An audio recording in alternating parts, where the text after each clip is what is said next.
Hey, Mahnaim Memberstack here, and welcome to this week's episode of Webflow Weekly. In this video, I'm going to show you how to dereference large collections inside of Webflow.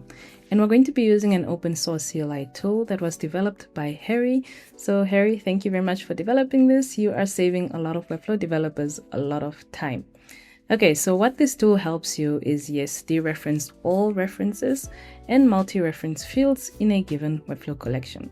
So this will also help you delete or bulk delete items, and instead of going through each collection and dereferencing them yourself, this tool makes it easier for you to do that.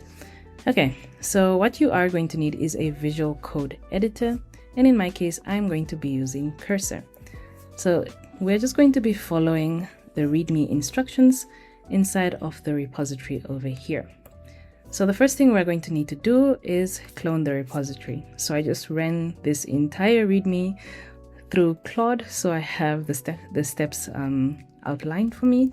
So I'm just going to clone the repository first, open up a terminal. Okay, so that repository has been cloned, and you can confirm that over here as well. So the next step is to run this command. Okay. And then the next command I'm going to be running is npm install. Okay, so in order to use this, you are going to be needing your Webflow API key, and then let's see.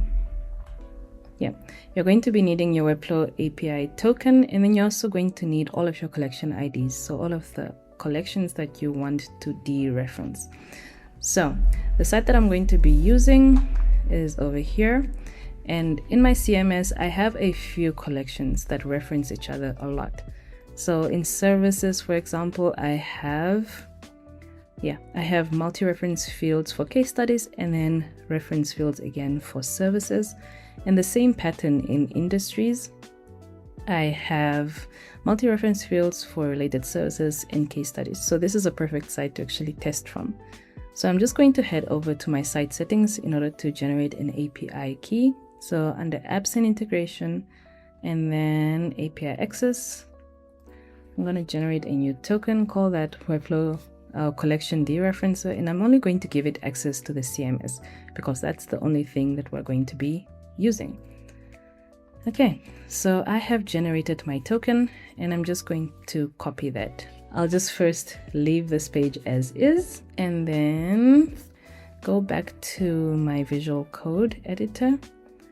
Okay, so the next step here is to run npm start, and that should trigger the next step, which is to enter our API key.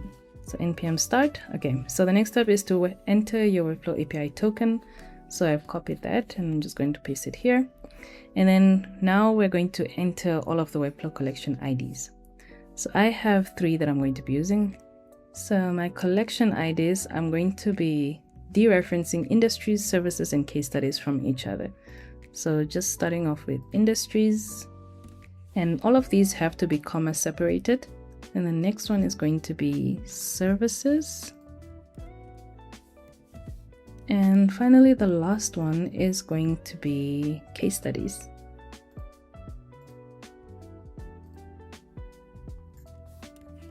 Okay, yeah, that's it. Very simple steps. So let's see what it does from here. Okay, so you can see that it's processing or going through all of my collections, and yeah, these are collections that I have inside of Webflow. Updated, and I think it should be done. Okay, so we're just going to go back to Webflow and see what it did. So from here, I'm going to refresh the site. And then, okay, so starting off with industries, I did have collections that are referencing case studies. So at the very bottom, oh, that's pretty cool. So my related services and related case studies have been dereferenced. And I can also see that inside of services, that is the same as well. So over here, and then case studies. Yeah, Industries reference has been dereferenced as well as services.